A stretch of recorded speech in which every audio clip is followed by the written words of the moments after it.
तो चलो बच्चों, हमने पिछली तसिका में इनाम यह हास्य व्यंग्य निबंध पढ़ा था। आज की तसिका में हम एक नई कविता पढ़ने वाले हैं। यह कविता पढ़ने से पहले मैं आप लोगों से कुछ सवाल पूछना चाहता हूँ। क्या आप बता सकते हैं, आप जिस क्षेत्र में, जिस प्रदेश में रहते हो, वहां से बहने वाली नदियों के नाम आपको बताना है। हाँ बताओ। कृष्णा नदी। तुम बताओ। वारणा नदी। हाँ तुम बताओ। पंचगंगा नदी। तो फिर से मैं आप लोगों को एक बात बताना चाहता हूँ। आपने आपकी प्रदेश में बहने वाली नदियों के नाम बताए। क्या आप मुझे बता सकते हो कि आपने जिन नदियों के नाम आपने लिए उसका उगम स्थल कहाँ है? हाँ तुम बताओ, कौन सी नदी का बताओगे? कृष्णा नदी का। बताओ। महाबलेश्वर। बहुत सही बताया। हाँ तुम बताओ। पंचगंगा नहीं जानते? अच्छा ठीक है, बैठो, मैं बता देता हूँ। हमारे यहाँ कोल्हापुर जिले में करगिल तहसील में प्रयाग चिखली नाम का एक गांव है। वहां से हम पंचगंगा नदी का उगम स्थल मानते हैं, क्योंकि पंचगंगा तो 5 नदियों के मेल से बनी है, कुंभी, कासारी, ठीक है। तो वो सारी नदियां जहाँ इकट्ठा होकर आगे बढ़ती है, वहां से हम पंचगंगा नदी को जानते हैं। उसका नाम है, उगम स्थल का नाम है प्रयाग चिखली, करगिल तहसील में इसका उगम स्थल है। तो आज के इस तासिका में हम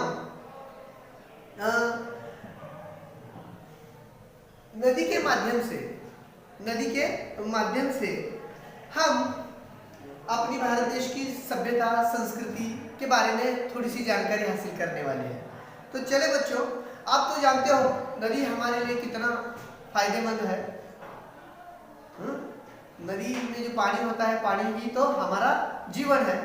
तो आज के तसिका में हम यह कविता पढ़ने से पहले मैं उसके प्रदूषण के बारे में कुछ जानना चाहता हूँ कि नदी प्रदूषण किस प्रकार होता है।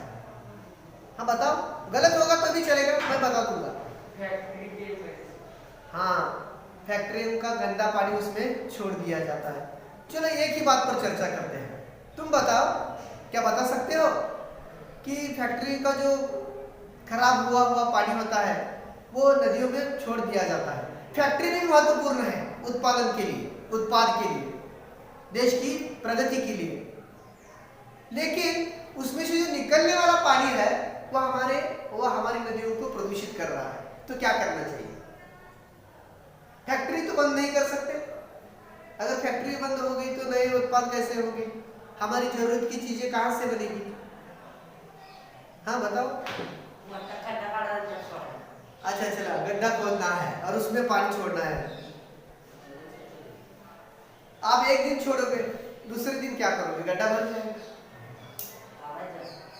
कितना भी बड़ा निकालो, उसमें तो एक कारखाना नहीं है, हजारों कारखानों का पानी कहाँ चला जाता है? नदियों में चला जाता है। तो इसके लिए हमें क्या करना चाहिए? बहुत आसान है। क्या करना चाहिए? जो फैक्ट्री से निकला हुआ पानी होता है ना, गंदा पानी, हाँ, उसे हमें फिल्टराइजेशन करना है। यानी उस पानी में जो गंदे घटक मिक्स हो गए हैं उसे अलग करना है और स्वच्छ और शुद्ध पानी वहां से निकालना है। और वह पानी कहाँ छोड़ना है? नदियों में नहीं छोड़ना है, वो पानी खेतों में देना है। पंप के जरिए हमें क्या करना है? वो पानी खेतों में देना है।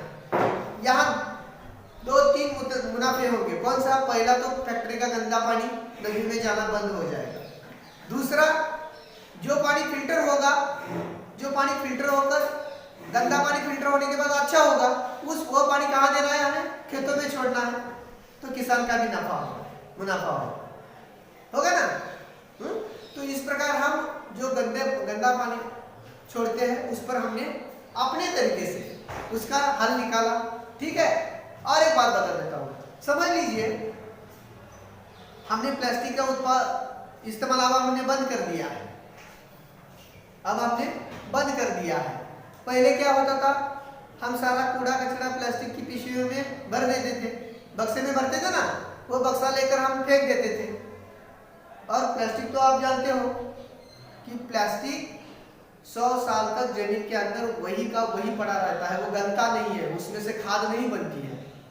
यह अच्छी बात है कि हमने प्लास्टिक का इस्तेमाल अब बंद कर दिया है। हमारे जिले में तो, कोल्हापुर जिले में तो प्लास्टिक का न के बराबर उपयोग होता है। ठीक है, इसी प्रकार हम क्या करेंगे आगे जाकर, जब आप बड़े हो जाओगे तब आप लोगों को भी क्या करना है, प्लास्टिक का इस्तेमाल नहीं करना है और जितना हो सके कम से कम प्रदूषण करना है।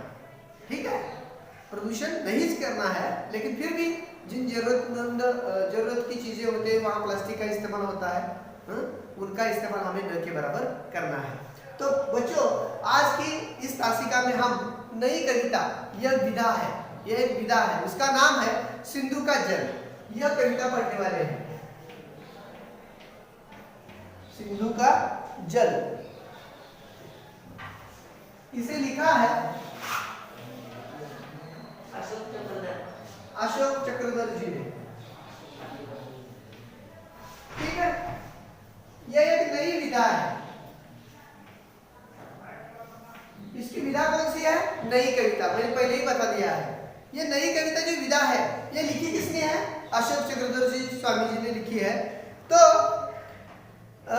इनकी कविता जो होती है, अशोक चक्रधर जी ने लिखी हुई जो कविता होती है, इस कविता में इस कविता में हमें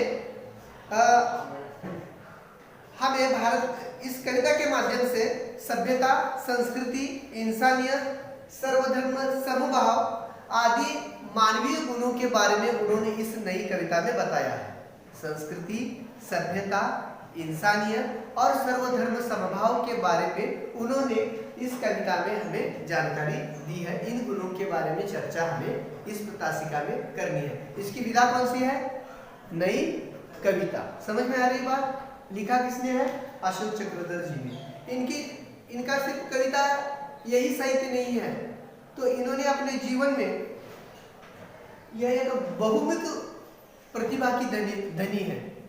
बहुमुख प्रतिभा का मतलब है इनका जो साहित्य है वह हर एक प्रकार का है, जिसमें हमें किताबों में बताया गया है। इनका जो साहित्य है उसमें कविता, हास्य व्यंग्य, निबंध, नाटक, बाल साहित्य, समीक्षा, अनुवाद, पटकथा आदि अनेक विधाओं में इन्होंने लेखन किया है। इसलिए पहले ही मैंने बता दिया था कि यह जो लेखक है यह बहुमुखी प्रतिभा के धनी है, यानी सारे क्षेत्र में इन्होंने अपना लेखन कार्य किया है। इनकी जो प्रमुख कृति है वो है बूढ़े बच्चे, तमाशा, खिड़कियां, गोलगप्पे, जो करे सो जोकर आदि। इनका कविता संग्रह भी प्रसिद्ध हो गया है। आज की तासिका में हम नई कविता या विधा पढ़ने वाले हैं, जिसको लिखा है अशोक चक्रधर स्वामी जी ने। ठीक है, इस कविता का नाम है सिंधु का जल। सिंधु ये नदी का नाम है, उसका पानी। आगे जाकर मैं सारी बातें उनके बारे में चर्चा करूंगा, लेकिन अभी तक आप इतना ही समझ लीजिए कि सिंधु ये नदी का नाम है और उसके जल के माध्यम से, ये बहुत बड़ी नदी है, सिंध के बिना हिंद नहीं हो सकता।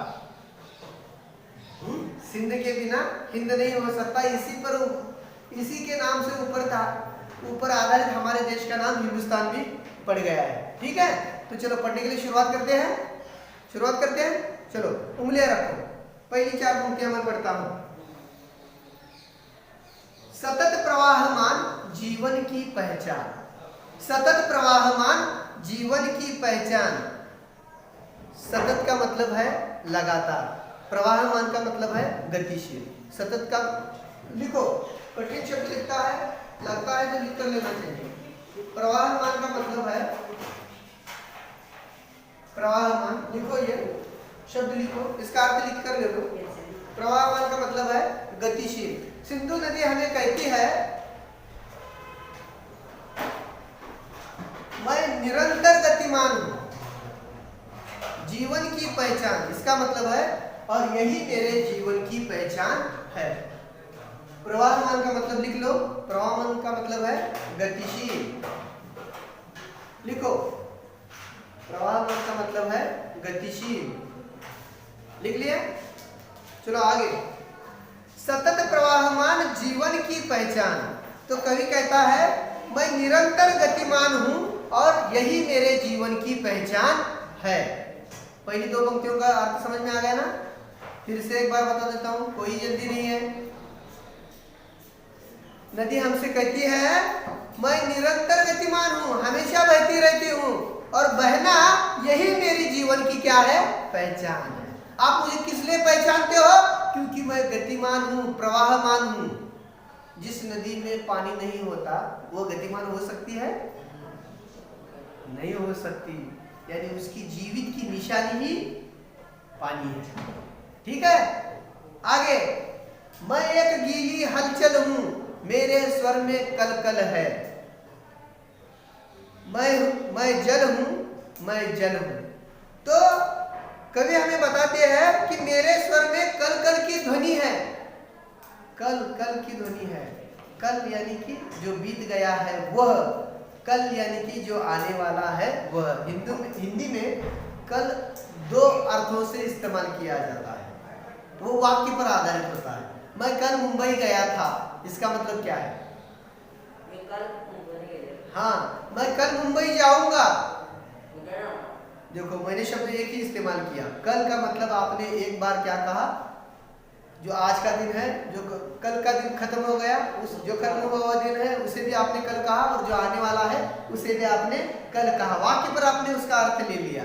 तो कवि, तो सिंधु नदी हमें कहती है मैं कल कल की ध्वनि हूं। ठीक है, मैं सिंधु नदी का जल हूं। किस नदी का जल हूं? सिंधु नदी का।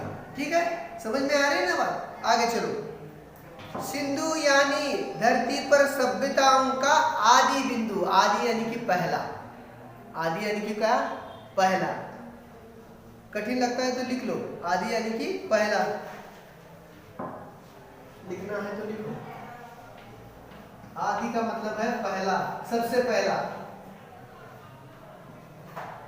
आदि।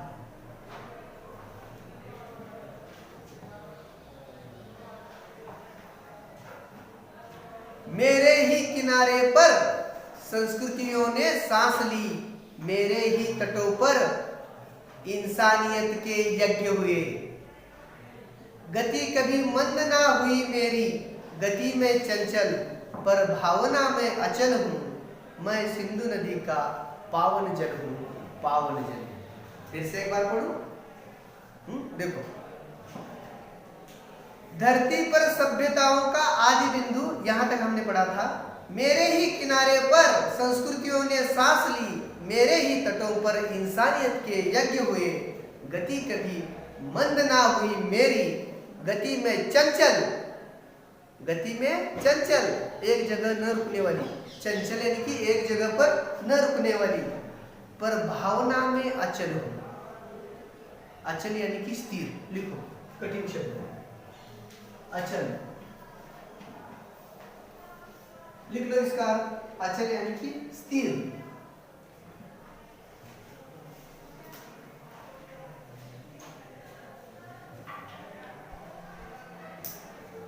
लिख लिया? तो कवि हमें यहां बताते हैं धरती पर सभ्यता का उदय। सभ्यता, धरती पर सभ्यता का उदय मेरे ही तट पर हुआ था। देखो, जो आदमी सभ्य नहीं होता उसे आप क्या कहते हो? हम एक दूसरे से अच्छे प्रकार का व्यवहार करते हैं क्योंकि हम सभ्य हैं। आसान भाषा में बता रहा हूं। सिंधु नदी बताती है लोगों को किस प्रकार का आचरण करना है। इसके बारे में, इसका जो उदय हुआ वो भी मेरे ही तट पर हुआ। यानी मनुष्य जब पैदा हुआ, वहां भारत में सबसे पहले सभ्यताओं का उदय अगर कहां हुआ है तो वह सिंधु नदी के तट पर हुआ है। ऐसा सिंधु का जल हमें यहाँ बताता है। मानवीय गुण है ना ये सभ्यता, अच्छे प्रकार का व्यवहार करना, सभ्य रहना, यह मानवीय गुण है। तो इन गुणों की शुरुआत अगर भारत में कहां हुई थी तो सिंधु नदी के तट पर ही हुई थी। ऐसा हमें सिंधु नदी का जल बता रहा है। समझ में आ रहा है ना? मानवीय गुण बता रहे हैं, आदमियों के गुण बता रहे हैं। मैंने पहले पढ़ाने से पहले बता दिया था कि इस कविता में हमें मानवीय गुणों के बारे में लेखक ने बताया है, कवि ने बताया है। उसमें से पहला गुण है सभ्यता। तो नदी कहती है मेरे किनारे पर ही संस्कृतियां पनपी है। पनपी है यानी कि बड़ी है, लगातार उसमें बढ़ोतरी हुई है। मराठी में आप कहते ना वाढ होणे, ही संस्कृती वाढत वाढत गेली, सभ्यता संस्कृती वाढत वाढत गेली. कुठे गेली? माझ्याच तटावर, माझ्याच तटावरच ती वाढली. सुरुवात इथंच झाली आणि इथून ती वाढली पण माझ्याच तटावर, माझ्याच किनाऱ्यावर. असं सिंधू नदीचा जल आपल्याला सांगत आहे. समजत आहे ना? चलो आगे. गति कभी मंद ना हुई मेरी, गति यानी कि चाल, लेकिन इतने सालों से मैं बह रही हूं. मेरी गति यानी मेरी चाल कभी मंद नहीं हुई, धीरे नहीं हुई. जिस गति से वो बह रही है पुराने जमाने से, वही गति से, उसी गति से वो बह रही है. जब आपकी मानवीय संस्कृति का उदय उगम हुआ था ना, तब जो मेरी नदी का बहने का जो स्तर था, जो गति थी, वो आज भी वही उसी प्रकार उसी गति से वो बहती है. उसकी गति अभी तक मंद नहीं हुई, धीमी नहीं हुई. यह हमें सिंधु नदी का जल हमें बताती है. और वो कहती है मेरी गति चंचल है. हाँ, मैं ये मानती हूँ. सिंधु नदी का जल हमें बताता है मेरी गति चंचल है, मैं कभी एक जगह नहीं ठहरती, पर भावना में अचल हूँ, लेकिन मेरी भावना स्थिर है. आपने लिखा था अचल का मतलब क्या लिखा था? स्थिर है. पहली इन पंक्तियों का अर्थ आप लोगों की समझ में आ गया कि नहीं? आ गया है ना? हाँ, फिर से एक बार मैं बताने वाला हूँ. ठीक है, आगे चलो. मैं सिंधु नदी का पावन जल हूं, पावन पवित्र जल हूं. मैं नहाने वालों से नहीं पूछता उसकी जात. मेरी नदी में, नदी का पानी इस्तेमाल करने वालों से कभी मैं उसकी जात नहीं पूछता. सिंधु नदी हमें बताती है कि हमें किस प्रकार का आचरण करना चाहिए. हम क्या करते हैं? हर काम में लोगों की जात देखते हैं. जात देखने अच्छी बात है. तो नदी मानवीय गुणों के बारे में नदी के माध्यम से चक्रधर स्वामी हमें बता रही है कि नदी कभी किसी से यह नहीं पूछती कि उसके पानी का इस्तेमाल करने वाला आदमी किस जाति का है. अगर तुम इस जाति के हो, फलाना फलाना जाति के हो, तो मेरे नदी का पानी इस्तेमाल करो, ऐसा नदी कभी भी नहीं पूछती. समझ में आ रही बात? चलो आगे. उनका मजहब कुठल्या धर्माचा आहेस, कुठल्या पोट जातीचा आहेस, असं नदी कधीही विचारत नाही. उनका मजहब, उनका धर्म, जो कोशाला मानतोय, कधीही ती धर्माला मानतोय, विचारत नाही. माझ्यासाठी माझ्या पाण्याचा उपयोग करणारा प्रत्येकासाठी मी त्याच्या उपयोगाला पडते. माणसानं पण तसंच राहिले पाहिजे. आदमी भी उसी प्रकार का आचरण करना चाहिए, आदमियों को भी. समझ में आ रही ना बात? बहुत आसान भाषा में बताया है. सिंधु नदी के जल के माध्यम से कभी हमें बताते हैं कि हमें भी अपना जीवन उसी प्रकार व्यतीत करना चाहिए जिस प्रकार सिंधु नदी का जल. वो कभी कभी किसी से नहीं पूछता कि पानी का इस्तेमाल किस धर्म का आदमी कर रहा है, किस जाति का, किस मजहब का. ये मैं नहीं पूछती. उसको इस्तेमाल करना है वो कर सकता है. सिंधु नदी का जल हमें बता रहा है मैं तो बस जानता हूं जीवन का मर्म. कठिन शब्द है. मर्म का अर्थ है सार. मर्म का अर्थ है सार. लिखो लिखो.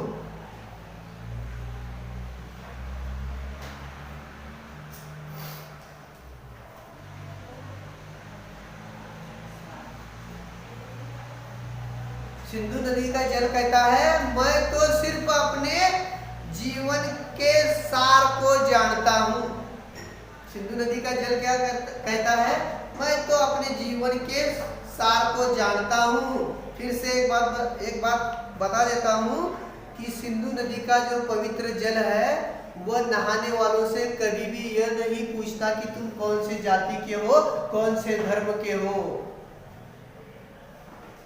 वह तो सिर्फ अपने जीवन का सार जानता है. और उसके जीवन का सार क्या है? किसी के साथ भेदभाव नहीं करना है. जो भी पानी का इस्तेमाल करना चाहे वह कर सकता है. वह किसी से यह नहीं पूछता कि वह कौन से जाति का है या कौन से धर्म का है. समझ में आ गई बात? बहुत आसान है. अगर कठिन लगता हो तो फिर से एक बार पूछिए. ये नई कविता की जो विधा है ना वो बहुत आसान है. इसमें मानवीय गुणों के बारे में बार बार बताया है. ठीक है, आगे चलो. वो लहर जो सहसा उछलती है। सहसा का मतलब यहाँ अचानक लेना है। सहसा का मतलब क्या है? अचानक। वो लहरें जो सहसा उछलती है, सदा जिंदगी की ओर मचलती है। मेरे नदी में जो अचानक लहरें उछलती है, वह जिंदगी की ओर मचलती है। इसका अर्थ मैं बताऊंगा आगे। आगे देखो, प्यास बुझाने से पहले मैं नहीं पूछता दोस्त हूं या दुश्मन। देखो कितनी अच्छी बात बता दी है। सिंधु नदी का जल ये कभी भी नहीं पूछता कि मेरे नदी का पानी पीने वालों से वो कभी नहीं पूछता कि वो मेरा दोस्त है या दुश्मन है। हम क्या करते हैं, जब कोई बात किसी को देनी होती है, कोई चीज देनी होती है, या किसी के साथ बोलना होता है, कुछ व्यवहार करना होता है जो आपके निकटवर्ती है, तो वहां हम अपनी दुश्मनी दोस्ती देखते हैं। इस प्रकार का आचरण हमें नहीं करना है। सिंधु नदी का पावन जल हमें बताता है कि हमें अपना जीवन किस प्रकार व्यतीत करना है। सिंधु नदी का जल हमें बताता है कि हमें अपना जीवन किस प्रकार व्यतीत करना है। वो उसकी जो लहरें हैं वो सदा मचलती है। किस लिए मचलती है? सदा आगे बढ़ने के लिए मचलती है। उसी प्रकार आपको भी अपने जीवन में चाहे कितनी भी सफलता आप पालो, लेकिन उससे भी आगे सफल बढ़ने के लिए, सदा आगे बढ़ने के लिए आपका मन भी मचलना चाहिए, उत्साहित होना चाहिए। वो लहरों के माध्यम से बताते हैं। लहरें क्या करती है बच्चों? कौन बताएगा? वो पीछे आती है या आगे आगे बढ़ती है? आगे आगे बढ़ती है। उसी प्रकार हमें भी जीवन में आगे आगे आगे बढ़ना है। सिंधु नदी का जल हमें बताता है कि हमें भी अपनी जिंदगी में सदा आगे आगे बढ़ना है। उन्होंने जो दो पंक्तियां बताती थी ना, जो सहसा उछलती है, सदा जिंदगी की ओर मचलती है। हमें भी अपने जीवन में आगे बढ़ना है, तरक्की करनी है। देखो इसमें और एक बात बतानी रह गई। सिंधु नदी का जल प्यास बुझाने से पहले किसी को भी यह पूछता नहीं है कि वो मेरा दोस्त है या दुश्मन है। समझ में आ गई ना बात? ठीक है। फिर से अब जहां तक हमने पढ़ा है आज, उसके बारे में फिर से एक बार जानकारी हासिल करते हैं। पहली जो पंक्तियां थी, यानी जो सार मैंने अभी आप लोग सभी छात्रों को बताया, उसके बारे में मैं फिर से एक बार बताना चाहता हूँ। उंगलियां रखो, उसका अर्थ मैं बताता हूँ। देखो, सतत प्रवाहमान जीवन की पहचान, मैं निरंतर गतिमान हूँ और यही जीवन की पहचान है। मैं एक गीली हलचल हूँ, मेरे स्वर में कलकल है, मैं जल हूँ, मैं जल हूँ। मेरे स्वर में कलकल का ध्वनि है, मैं सिंधु नदी का जल हूँ। आगे, धरती पर सभ्यताओं का आदि बिंदु हूँ, यानी धरती पर सभ्यता का उदय सबसे पहले मेरे ही तट पर हुआ था। मेरे ही किनारे पर संस्कृतियों ने सांस ली, मेरे ही तटों पर इंसानियत के यज्ञ हुए। इंसानियत, आदमियों को आदमी के साथ आदमी जैसा व्यवहार करना, यानी कि इंसानियत। तो यहाँ सिंधु नदी का जल बताता है हमें धरती पर अगर सबसे पहले सभ्यता का उदय कहाँ हुआ था, तो मेरे ही तट पर हुआ था। मेरे ही किनारे पर संस्कृतियां पनपी थी, आगे बढ़ी थी, उसमें बढ़ोतरी हो गई थी। मेरी गति कभी भी मंद नहीं हुई, मेरी गति अचल है, मेरी गति चंचल है, पर मेरी भावना स्थिर है। ठीक है, लोगों की कल्याण करने हेतु। आगे देखो, मैं सिंधु नदी का पावन जल हूँ, मैं नहाने वालों से नहीं पूछता उसकी जात, उनका मजहब, उनका धर्म, मैं तो बस जानता हूँ जीवन का मर्म। इसके बारे में अब हम जानकारी हासिल करते हैं। मैं सिंधु नदी का पावन जल हूँ, मेरे जल में जो लोग स्नान करने आते हैं, मैं उनको उनकी जाति और धर्म के बारे में कभी भी नहीं पूछती। मैं तो अपने जीवन का सार जानती हूँ, जो भी मेरे पानी का इस्तेमाल करना चाहे वो कर सकता है।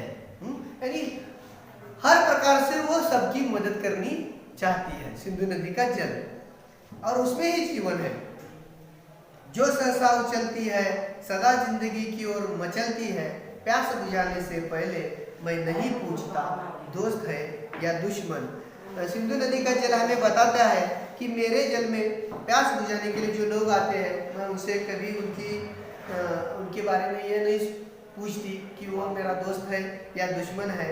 मैं मैल हटाने से पहले लोगों से ये नहीं पूछता कि वे मुस्लिम है या हिंदू है। हिंदू आए नहाने के लिए, जब नहाते हैं तो हमारे जिस्म का जो मैल होता है वो निकल जाता है, ठीक है, पानी से स्वच्छ हो जाता है। तो सिंधु नदी का जल कहता है हमें, मैं हिंदू से भी उसकी जात नहीं पूछता, मुस्लिम से भी उसकी जात नहीं पूछते, मैं तो सिर्फ अपने जीवन का सार जानता हूँ। यही इसका अर्थ है। आज हम यहीं पर रुकते हैं। इसके जो आगे का जो हिस्सा है, यानी पन्ना नंबर 54 पर आधारित जो कविता की पंक्तियां हैं, इसका अध्ययन हम कल की तासिका में करेंगे, ठीक है। आज हम यहीं पर रुकते हैं। अगर इसमें जहाँ तक हमने पढ़ा, यहाँ तक पढ़ने में कोई दिक्कत है क्या आपको? किसी पंक्तियों का अर्थ हमें समझ में नहीं आ गया होगा, ऐसी कोई पंक्तियां हैं तो बताओ, नहीं तो आज हम यहीं पर रुकते हैं, ठीक है।